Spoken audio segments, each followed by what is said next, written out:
I never thought that a single evening walk could change my entire perspective on life. I was wandering through the streets of the city, the kind of streets I usually avoided after dark, when I saw him. At first, I didn't recognize him.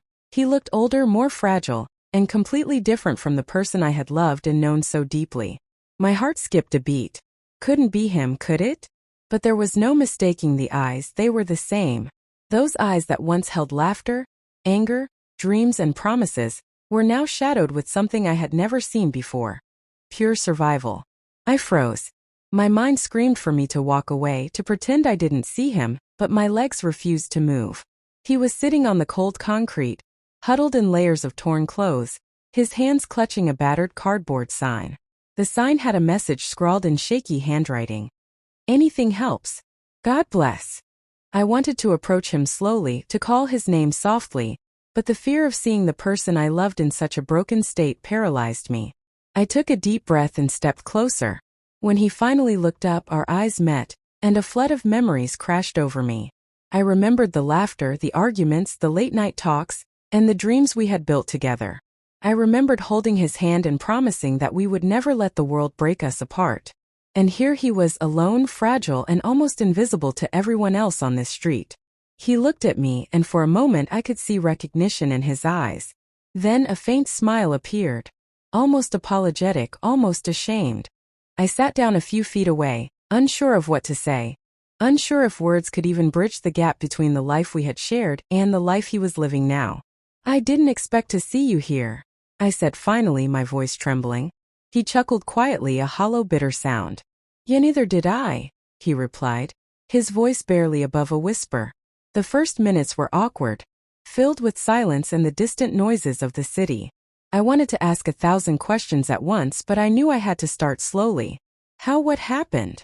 I asked gently. His eyes dropped to the cardboard sign again, and for a moment he didn't answer. He just stared at his hands, clasped together as if praying for something he had lost. I made mistakes, he said finally, his voice breaking. I thought I could handle it all. I thought I was strong enough to carry everything on my own. And I failed. He swallowed hard, his throat dry, and looked at me with a vulnerability I had never seen before. My chest ached, not just for him, but for the truth he had been carrying alone. I wanted to comfort him, to tell him it wasn't all his fault, but I realized that sometimes words were useless. Sometimes all you can do is sit next to someone and let them feel that they are not entirely invisible, that someone still sees them. So I stayed quiet, letting him gather the courage to speak. I lost my job, then my apartment, and then, his voice faltered. I didn't push him. I just waited, letting the silence hold space for his pain. Finally he looked at me again. Then I ended up here. On the streets. Alone. Every day I wake up and I hope maybe today something will change. But it doesn't. Tears stung my eyes, but I forced them back. I wanted him to be strong in front of me, to show me even a fragment of the person I had loved. I can't imagine how hard it's been, I whispered. He nodded slowly, acknowledging my words but not letting himself lean on them. We sat there for what felt like hours, talking quietly, sharing fragments of our lives since we last saw each other. He told me about the small, humiliating things he faced every day. The cold, the hunger, the people who ignored him, the nights he cried in the dark, wondering if anyone would ever care. And as he spoke, I realized that the love I had felt for him was still there, stubbornly refusing to fade. But this was different. This was not love for the person I remembered.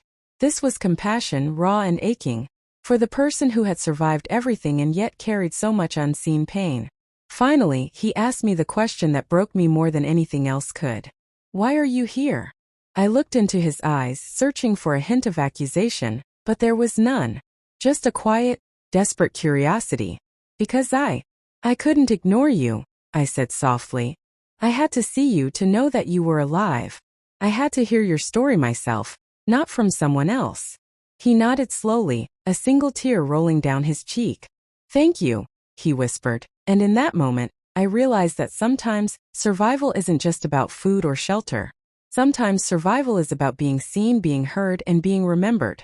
And right there on that cold, unforgiving street, I remembered him.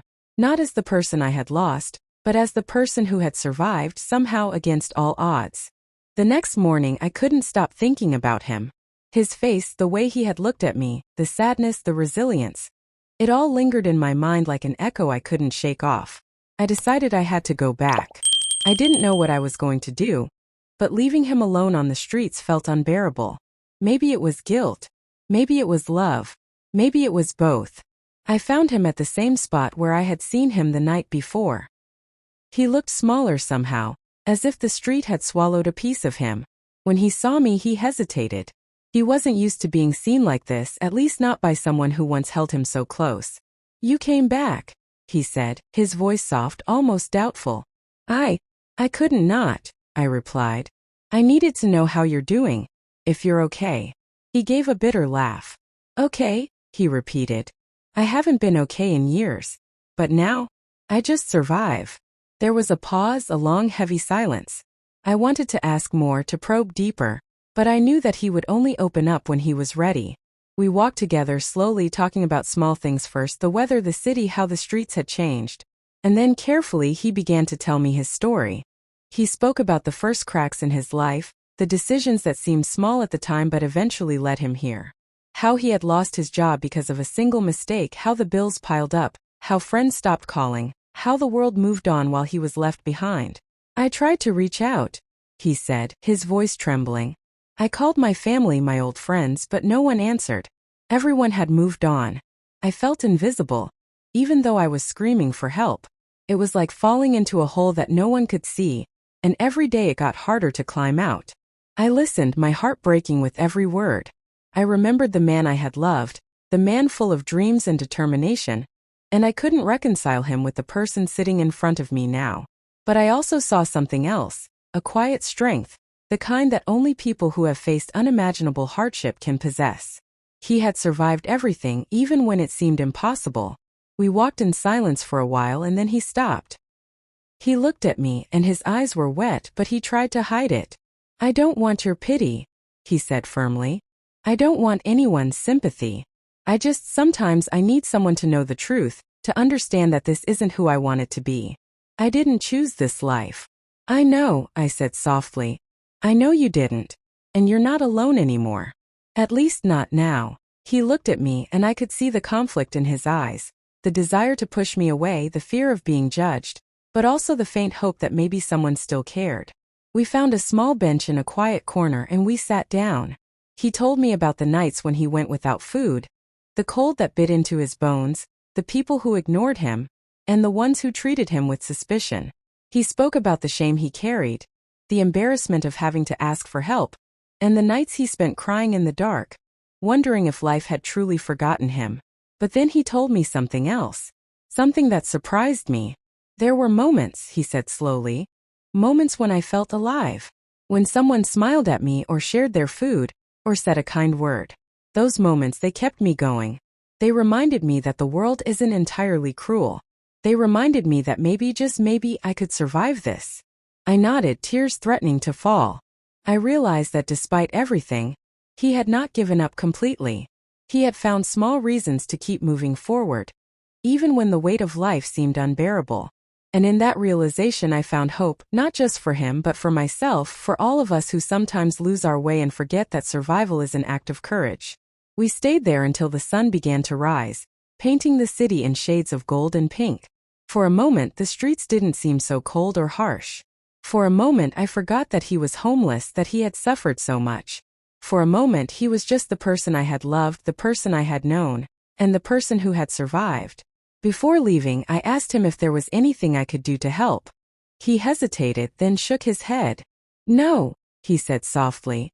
"I need to do this myself. I need to reclaim my life on my terms. But, thank you for coming. Thank you for seeing me." As I walked away, my heart was heavy but also strangely light. I knew the road ahead for him would be long and difficult, and I knew that seeing him this way would stay with me forever. But I also knew that sometimes, being there for someone doesn't mean fixing their problems. It means acknowledging their struggle, listening to their story, and showing them that they are not invisible. A few days later, I found myself thinking about him constantly. I couldn't shake the image of him sitting on that cold concrete, the thin layers of clothing barely protecting him from the harsh wind, and the sadness etched deeply into his face. It wasn't just the physical hardship that haunted me. It was the invisible weight he carried, the stories behind those eyes that no one else had bothered to ask. I decided I needed to know more, to hear his full story, not just fragments. So I met him again. This time we walked slowly through a quieter part of the city, where the streets were narrow, the noise of traffic softened, and the city seemed almost human. I asked him to tell me about the life before all of this, before the streets became his home. His gaze dropped and he seemed to shrink into himself. I had dreams, he began, his voice low, hesitant. I wanted to travel, to create something meaningful, to build a life. I worked hard, I loved hard, I trusted people, and I thought it would be enough. But life didn't care about my plans. He told me about the early days of his struggle, the job he had lost due to circumstances beyond his control, the bills that piled up while he tried to keep his dignity intact, the friends who disappeared when they realized he had nothing to offer them. He spoke about the shame of asking for help, of having to swallow pride after pride, until there was nothing left but survival instinct. I remember the first night I slept on the street, he said, his voice barely above a whisper. I thought it was temporary. I thought I would figure something out by morning. But the night was endless. The cold cut through me like knives, and I couldn't stop thinking about everything I had lost. I cried myself to sleep, not knowing if anyone would ever care. I felt my chest tighten. The person I had known, the one I had shared my life with, had endured more than I could have imagined. And yet, here he was, alive, still breathing, still moving forward in some way, however small. I reached out and took his hand for a brief moment. He didn't pull away. I think he needed to feel that human touch, to know that someone still cared. He told me about the days that followed, the hunger, the fear, the nights spent hiding from people who would harass or ignore him. But he also told me about the small acts of kindness that kept him alive. A stranger giving him a sandwich, a woman offering him a blanket, a passerby simply acknowledging his existence with a smile. Those moments, he said, reminded me that I wasn't completely alone, that maybe life hadn't abandoned me entirely. Then he paused. His eyes, usually so guarded, were now filled with memories and pain. You know, he said slowly, it's not just the cold or hunger that hurts. It's the feeling that the world has forgotten you, that you're invisible, that your life doesn't matter to anyone. That's the hardest part. I nodded, tears stinging my eyes. I understand, I whispered. But you're not invisible to me. For a long time we walked in silence. Then he shared something that made my heart ache in ways I couldn't describe. He spoke of the people he had lost, not to death, but to life moving on. Friends who had drifted away. Family members who had given up hope. Even love that had faded when he needed it most. It's like watching the world go on without you, he said, and realizing that no one notices the absence until it's too late. We found a small park bench and he sat down, finally letting himself rest. He pulled a small notebook from his pocket, pages worn and torn, filled with scribbles and thoughts he had written to cope with the silence. He showed me some of the entries, words about fear, about hope, about days when he had almost given up but somehow hadn't. Writing helped me stay sane, he said. It was my way of talking to someone who would listen, even if it was just me. I realized then that his life had been a constant battle, not just with hunger or homelessness, but with loneliness, despair, and the weight of invisibility. Yet he had survived. Somehow he had survived. And in that survival there was a story that the world deserved to hear. Before we parted that day, he looked at me and said something that pierced my heart. I don't expect anyone to understand. Most people wouldn't. But it means something to me that you do. That you see me not as a failure, but as someone who is still here, still fighting. I squeezed his hand gently. I see you, I said. And I'll keep seeing you as long as you let me. As I walked away, I felt a mixture of sorrow and admiration.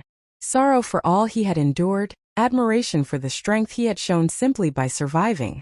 I realized that life is often unfair, brutally so, but the human spirit, our ability to endure, to hope, to survive, can shine even in the darkest corners.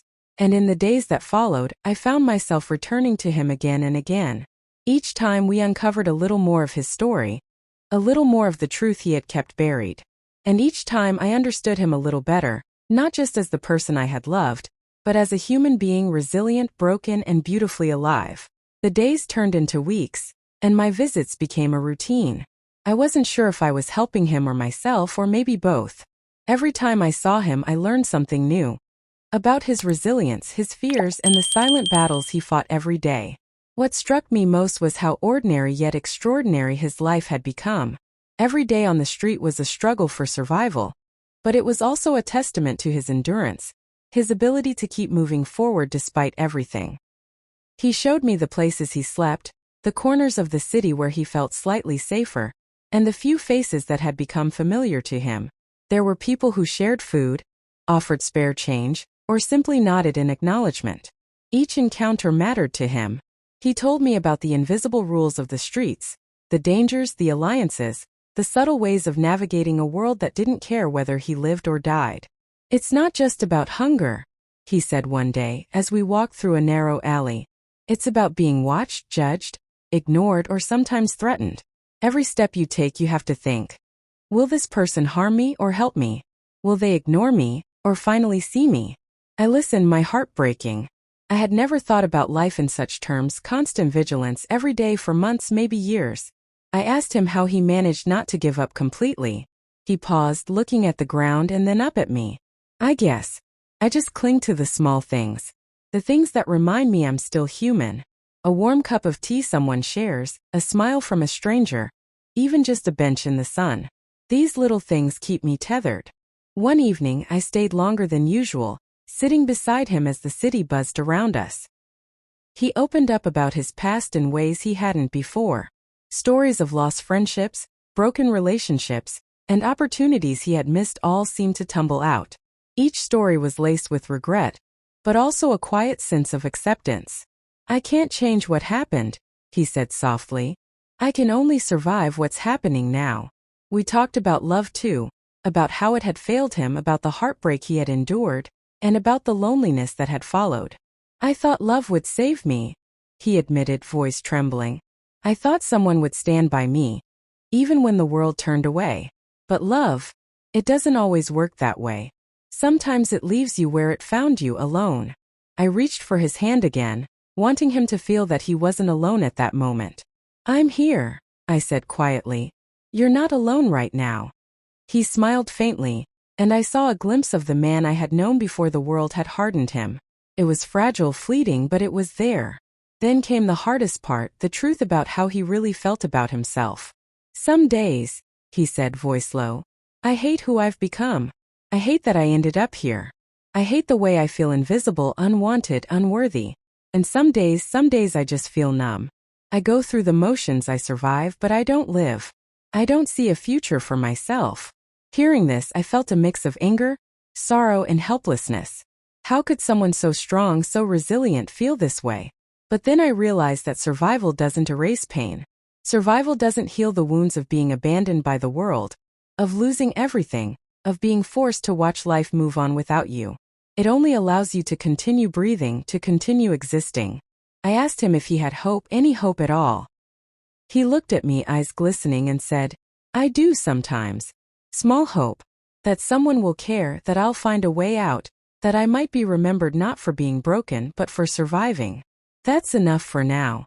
We sat in silence for a while, the city's lights flickering around us, and I realized that life had given him a cruel lesson, but also a profound one. Even in the darkest circumstances, the human spirit can cling to hope, however fragile it may be. Before I left that night, I promised him something. Not money, not shelter, not a quick solution, but my attention, my presence, and my understanding. "I'll come back," I said. "I'll keep seeing you. And maybe together we can find a way forward." He nodded, and for the first time in weeks he seemed lighter, even if just a little. The streets hadn't changed, the harshness hadn't vanished, but in that moment, he had someone who saw him.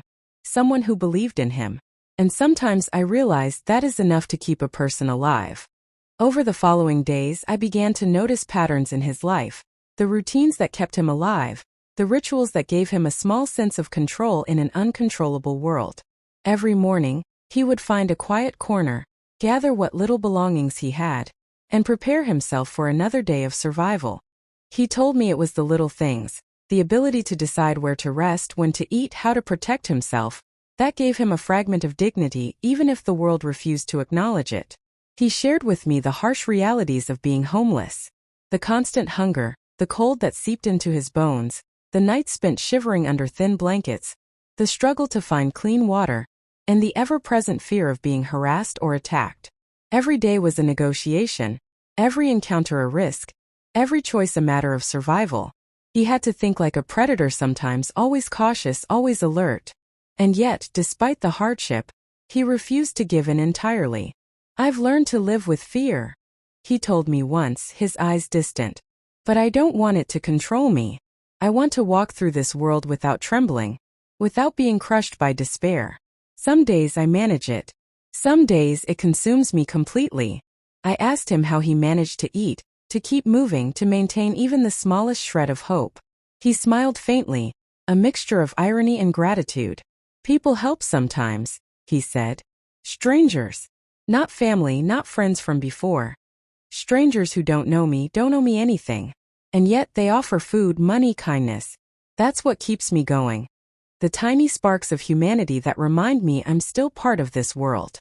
We walked together through parts of the city that most people avoided after dark.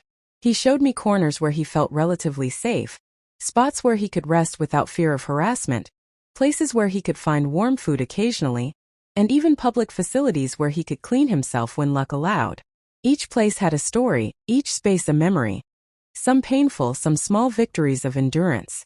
He shared with me his inner thoughts, the struggle to keep his identity intact, the battle against shame, and the fight to remember that he was more than just a homeless person.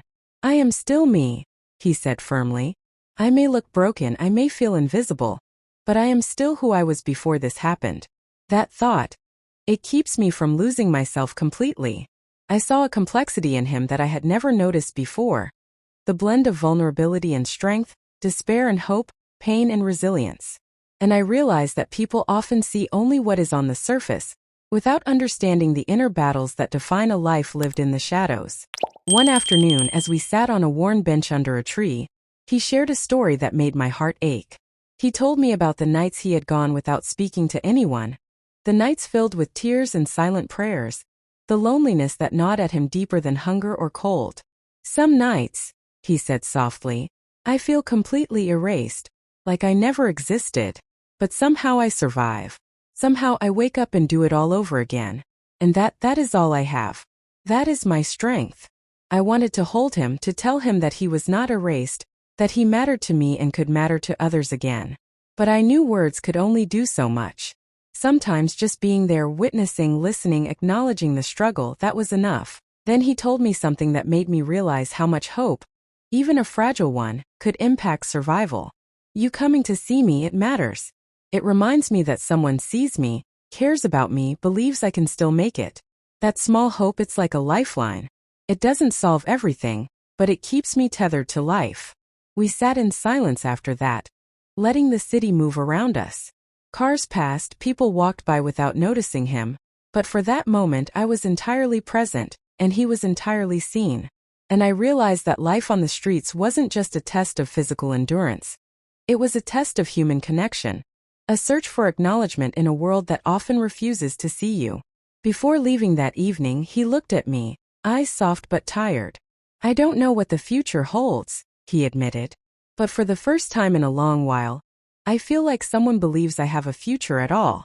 And as I walked away, my heart heavy but filled with something I couldn't quite name, I understood the truth.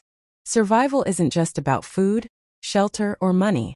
Survival is about hope, recognition, and the human connections that remind us we exist, that we matter, and that we can endure, even when the world seems determined to erase us. Weeks had passed since I first saw him on the streets, and every encounter revealed layers of his struggle I hadn't known existed. It wasn't just the physical hardship, the cold, or the hunger.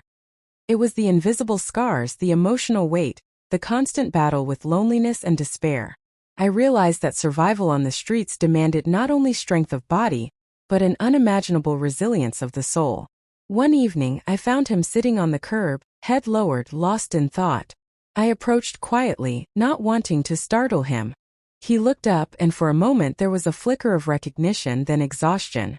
"I don't know if I can do this anymore," he confessed softly. "Some days it's just too much. The cold, the hunger, the looks, the silence. It piles up until I feel like I'll collapse." I sat beside him, letting the silence between us speak. I didn't offer solutions. There weren't any easy ones, but I let him know he wasn't alone. Sometimes witnessing someone's pain is the only way to validate it, to make it real and acknowledged. "You've survived this long," I said gently. "That alone is proof of your strength. Every day you wake up and keep going. You are winning in ways most people can't even imagine." He nodded slowly, a faint glimmer of hope in his eyes. "I know, but it feels like surviving isn't enough. I want more. I want to feel alive again, to reclaim some part of the life I lost. But I don't know how." We talked about the little things that could make life bearable. A hot meal, a safe place to sleep, someone to talk to without judgment. I realized then that sometimes hope doesn't have to be grandiose. It can be tiny sparks that light the darkest corners.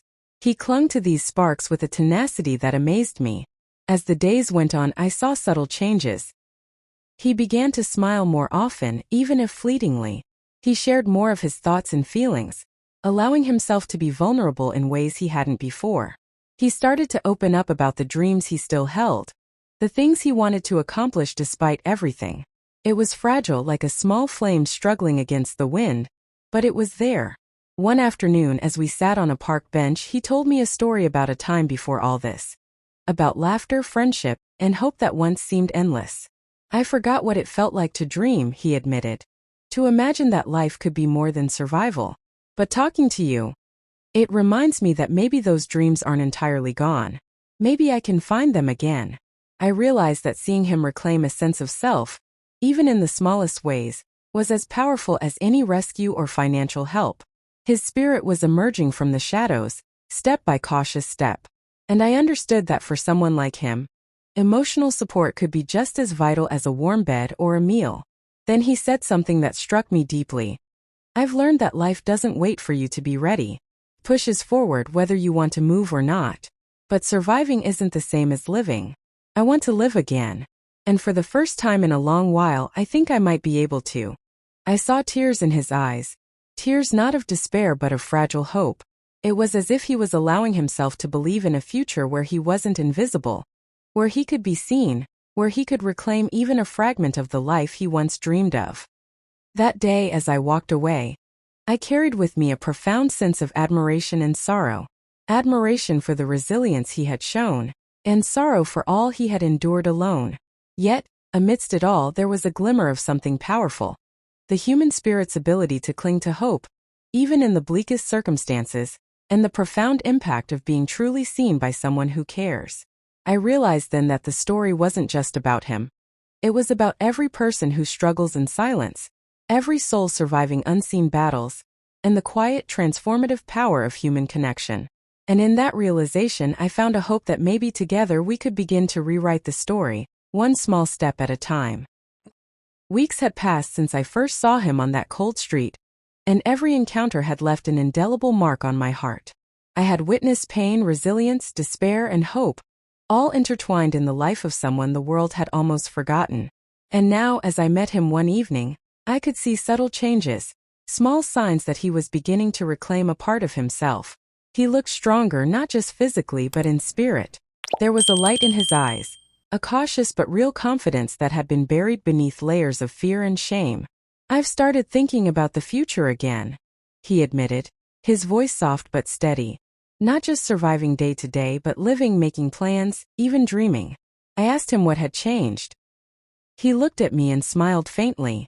You reminded me that I'm not invisible, that someone still sees me, believes in me, and cares. That has been the spark I needed to start believing in myself again." We sat on the bench in silence for a while, the city around us moving with its usual chaos, unaware of the quiet transformation happening on its streets. I realized then how fragile hope can be, and yet how powerful. For someone who has endured homelessness, hunger, and abandonment, hope is not naive. It is revolutionary. He told me about the small steps he was taking: finding temporary work, reconnecting with a social worker, looking into shelters that offered long-term support, and even starting to save money when he could. Each step was a monumental achievement, a testament to the strength he had always carried inside him, even when he couldn't see it himself. "I've realized something important," he said quietly. "Life didn't give me what I thought I deserved, but it also didn't take everything away. I still have myself, I still have the ability to change my path, and I still have people who care. That's enough to start over." I felt tears prick my eyes. This man, who had been pushed to the margins of society, who had faced relentless hardship, was beginning to reclaim his narrative. And it dawned on me that his story wasn't just about suffering. It was about survival, resilience, and the human capacity for renewal. Before I left that evening, we hugged, and it felt like more than just a gesture of friendship. It was an acknowledgement of his journey, of the battles he had fought and the victories, however small, he had achieved. "Thank you," he whispered, "for seeing me, for listening, for believing in me when I couldn't believe in myself." I smiled, my heart full. "You don't need to thank me. You survived. You kept going when most would have given up. That's more than enough." As I walked away, I reflected on everything I had witnessed. His story reminded me of the fragility and strength of life, of how easy it is to overlook those who struggle quietly, and of the profound impact a single act of attention, kindness, or recognition can have. The streets hadn't changed, the world hadn't suddenly become kinder, but something fundamental had shifted in him, and in me. I had learned that sometimes survival is heroic, resilience is remarkable, and hope, even when faint, can ignite a transformation. And in that moment I understood the most important truth. Everyone deserves to be seen, everyone deserves to be heard, and even in the darkest of circumstances, there is always a possibility of light. He may have started on the streets, alone and invisible, but he was reclaiming his life piece by piece. And perhaps in some small way, by witnessing and acknowledging his journey, I had become part of that light, helping him remember that he was never truly alone. The city moved on around us, indifferent and bustling, but for him, and for me, that night marked the beginning of something quietly extraordinary, the rediscovery of dignity, hope, and the courage to live again.